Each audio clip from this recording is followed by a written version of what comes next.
أهلا بكم مشاهدينا إلى ساعة المغاربية. جولة ثالثة من المفاوضات بشأن الصحراء الغربية تنظمها الولايات المتحدة في غضون أقل من شهر. هذه المرة تقام الجولة في العاصمة الأمريكية واشنطن بعد أسبوعين فقط من مفاوضات أحيطت بسرية بالغة أجريت في السفارة الأمريكية في مدريد. الجولة الجديدة تجرى على مدى يومين، اليوم وغدا، تحت إشراف المستشار الخاص للرئيس ترامب للشؤون العربية والإفريقية مسعد بولس، بحضور وزراء خارجية المغرب والجزائر وموريتانيا، وأيضا الممثل الدبلوماسي لجبهة البوليساريو، وكذلك الأمم المتحدة ممثلة في المبعوث الشخصي للنزاع ستيفان دي مستورة.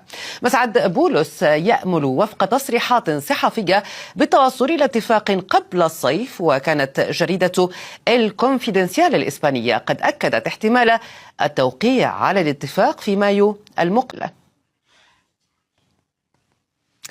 معي من واشنطن حول هذا الموضوع علي بردة مراسل فرانس 24. علي، مساء الخير.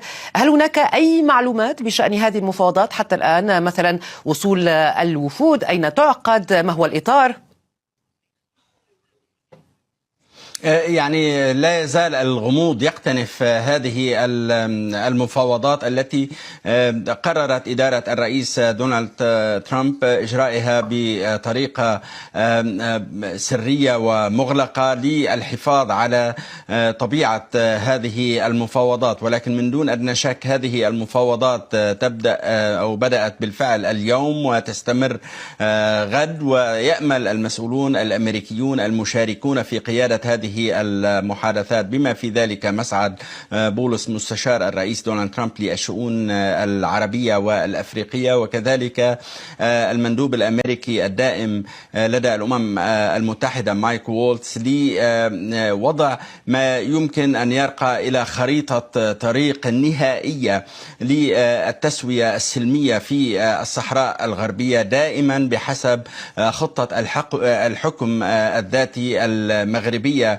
هناك بعض المعلومات على أن المغرب طور هذه الخطة ووضع تفاصيل لكيفية حصول السكان المحليين على جزء من الحكم الذاتي المطلوب أمريكيا لهذه التسوية، وخريطة الطريق تتضمن الوصول إلى اتفاق نهائي قبل نهاية هذا الصيف المقبل. وبالتالي هناك دفع قوي من إدارة الرئيس دونالد ترامب للوصول إلى تسوية، وهناك طبعا جهود لا تزال تبذل مع كل من الجزائر وموريتانيا والدول الأوروبية للمساعدة في إقناع كل الأطراف المعنية بما في ذلك طبعا وخصوصا جبهة البوليساريو بالموافقة على هذه الخطط الأمريكية وعلى خريطة الطريق التي توضع بناء على قرار مجلس الأمن بالمناسبة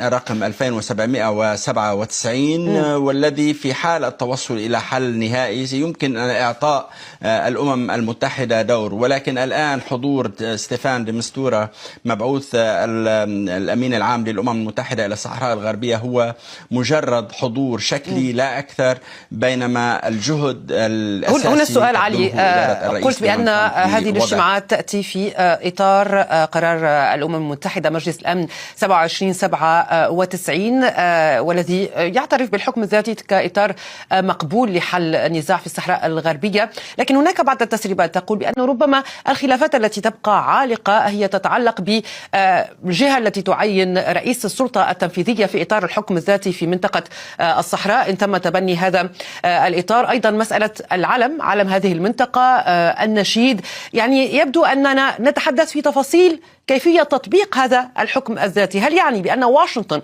بإدارتها لهذه المفاوضات استبعدت أي حلول أخرى؟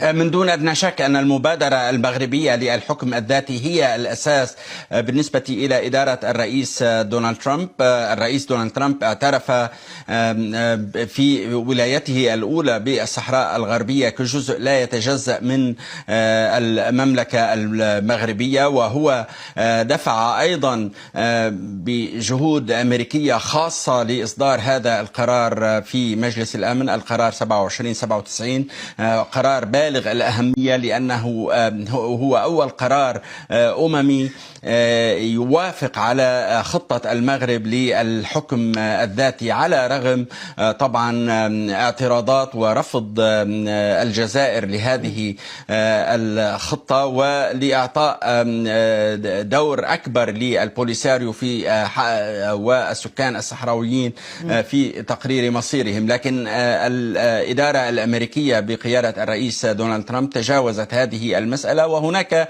الآن درجة من الغموض في الموقف الجزائري من هذه المحادثات. ثم إذا كان هناك محاولة أمريكية جادة لإقناع الجزائر بالموافقة بصورة نهائية وصريحة وعلنية على مبادرة الحكم الذاتي، وبالتالي الشروع في وضع خطة الطريق والاتفاق النهائي. كما أشرت، هذه التفاصيل قد تكون مهمة بالنسبة إلى النشيد وإلى العلم وغير ذلك، ولكن الأهم هو الموافقة على المبدأ من جانب الجزائر وبقية أعضاء المجتمع الدولي، ومساعدة المملكة المغربية وطبعا السكان الصحراويين بقيادة البوليساريو أو غيرهم من غيرها من ممثلي الشعب الصحراوي للشروع في هذه الخطة وتنفيذها والوصول إلى حل نهائي لهذه